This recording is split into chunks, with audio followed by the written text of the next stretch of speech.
Bonjour à tous et à toutes et bienvenue sur la chaîne Nippon Taco, une chaîne dédiée à la culture et aux traditions du Japon. Aujourd'hui, nous allons voir un animal espiègle, mignon, assez connu dans le folklore japonais. Vous le connaissez sans doute via les films du studio Ghibli, Pompoko, et également peut-être pour ses fameuses statues avec ses grosses roubignoles. On parle bien entendu du chien vivrin japonais, le tanuki. Mais qu'est-ce que vraiment un tanuki? Nous allons le voir ensemble. Au premier abord, on va pas se mentir, un tanuki, un raton laveur, c'est assez similaire. Le même masque, les mêmes oreilles arrondies, la même fourrure. Et pourtant, ce n'est pas totalement la même chose. Là où le raton laveur fait partie de la famille du pandarou, il me semble, le tanuki est de la famille des canidés et très proche du renard. Morphologiquement, on peut voir qu'il est assez court sur pattes, ce qui le rend adapté aux environnements forestiers. Il fait 50-60 cm, 8 à 10 kg, mais surtout il a une très belle fourrure qui s'épaissit en hiver. Et cela a pu lui jouer des tours car on a importé cette espèce jusqu'en Europe de l'Est, où il s'est échappé suite à la faillite de l'industrie de la fourrure. Mais il ferme encore des populations stables. Sinon à la base il est originaire de la Corée, du Japon et de la Chine de l'Est. Au niveau de son environnement, c'est un animal nocturne qui s'est adapté vraiment à tous les environnements. On le retrouve en ville, dans la forêt, dans la montagne. Le Japon est un pays assez montagneux. Et également près des rivières, des marais, où c'est un très bon nageur. Ça lui permet de pêcher et également tout simplement d'aller dans les marais et de pouvoir échapper à ses prédateurs en nageant. Pour ce qui est de la nourriture, c'est un omnivore, donc il mange de tout. Que ça soit des végétaux, des baies, des champignons qu'on trouve dans la forêt. Il peut être aussi un prédateur opportuniste ou tout simplement manger les déchets dans les villes, donc vos pizzas, etc. On le trouve vraiment partout. Et comme tout bon canidé, c'est un animal sociable qui vit en groupe. On peut même leur donner une forme de romantisme, car ce sont des animaux qui vivent de façon monogame, donc le même partenaire toute leur vie. Ils partagent les tâches, que ce soit la recherche de nourriture, l'éducation des enfants. Et au niveau du groupe, ce sont souvent les plus âgés qui sont dominants, mais pas une domination tyrannique.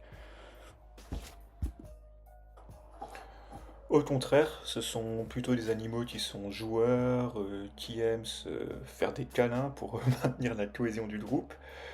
Et c'est vital justement pour la survie du groupe dans un environnement naturel, voire citadin. Parce que effectivement, le tanuki s'est très très bien adapté à la vie citadine, où il peut trouver toute forme de déchets pour survivre. Ce qui fait qu'il a sûrement très vite intégré le folklore japonais en vivant très très proche des humains. Il n'est donc pas rare de les croiser en ville, voire même de les croiser à l'intérieur de la maison ou du jardin, où sans être apprivoisables, ça reste des animaux sauvages. Ils sont assez téméraires pour aller chercher la nourriture au contact des êtres humains, et ça a dû clairement jouer une très très grande influence sur la tradition dans le folklore japonais. Mais voyons ceci un peu plus en détail. Pour toi, le tanuki justement est représenté avec ses grosses couilles et sa capacité à se transformer, et pour toi est-il donc un signe de prospérité au Japon? Mes enfants, le grand tapis rouge sur lequel vous êtes confortablement installés, savez-vous ce que c'est en réalité? Ce tapis rouge n'est autre que la peau de mes roubignoles. 15 mètres carrés. Et je vais le prouver, attention, ça va secouer.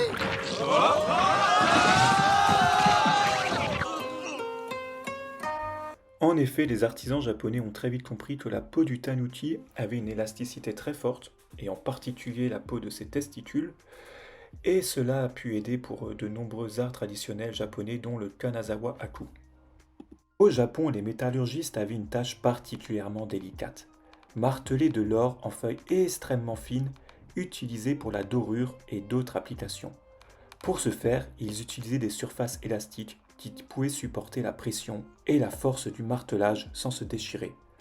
La peau des testicules de tanuki était parfaite pour cela en raison de sa résistance et de son élasticité exceptionnelle.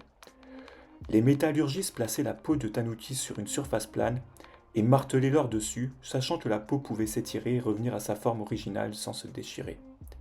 Cette technique permettait de produire des feuilles d'or d'une finesse incroyable, essentielle pour les artisans de l'époque. L'utilisation de cette peau, en particulier des testicules, a conduit à l'association du tanuki avec la prospérité et la bonne fortune. En effet, la peau de tanuki aidait à créer des objets précieux, ce qui en faisait un symbole de richesse et d'abondance.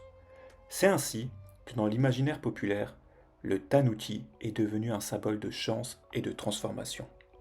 En plus de leur rôle symbolique, les testicules de tanuki sont souvent utilisés pour ajouter une touche d'humour très japonaise. Dans de nombreuses statues et illustrations, les tanuki sont représentés, utilisant leurs testicules de manière comique, comme pour transporter des objets, faire du tambour, chasser, pêcher. Cette imagerie joue sur le côté espiègle et joyeux du tanuki, renforçant ainsi son image de créature bienveillante et farceuse. Pour ceux d'entre vous qui ont déjà été au Japon, vous n'avez sans doute pas pu manquer ces statues de tanuki qui sont souvent posées devant les restaurants et les auberges. Comme on a pu le voir, le tanuki représente la chance, mais également ces statues ont différents symboles. Dans un premier temps, sa grosse bédaine et son petit sourire montrent que l'établissement est accueillant et bon vivant, à la bonne franquette. Le chapeau représente la protection contre les intempéries, d'une manière plus métaphorique contre les aléas de la vie. Et puis son petit sac, sa petite bourse représente la prospérité financière, tandis que sa bouteille de saké représente la convivialité et le bonheur. Et c'est ainsi que le tanuki a trouvé totalement sa place dans la culture et la tradition japonaise, et bien plus encore qu'il a réussi à s'exporter internationalement via la culture pop. En effet, qui c'est qui n'a jamais vu de tanuki, que ce soit par le jeu vidéo Mario, Animal Crossing et surtout Pompoko. Pompoko, je m'en souviens très bien, c'est le premier film des studios Ghibli que j'ai eu l'occasion de voir, et c'est une des plus belles fables écologiques qui a été mise en animation encore aujourd'hui. Cela raconte l'histoire des tanuki qui voient leur environnement se faire détruire au fur et à mesure par l'urbanisation, et plutôt que de baisser les bras, ils décident d'essayer de se battre contre les humains avec leurs armes, c'est-à-dire la transformation. Il s'agit ici d'une fable drôle, amusante et très touchante, mais plutôt que des mots, regardons ce petit trailer. La nature est subitement devenue folle. Nous passons notre temps à nous battre alors que l'heure est grave. L'apprentissage de la métamorphose nécessite une très grande aptitude à la concentration mentale, car il s'agit en premier lieu de modifier votre structure moléculaire à la vitesse de la pensée. Gonta a peut-être raison, la seule bonne méthode pour les arrêter, ce serait la violence.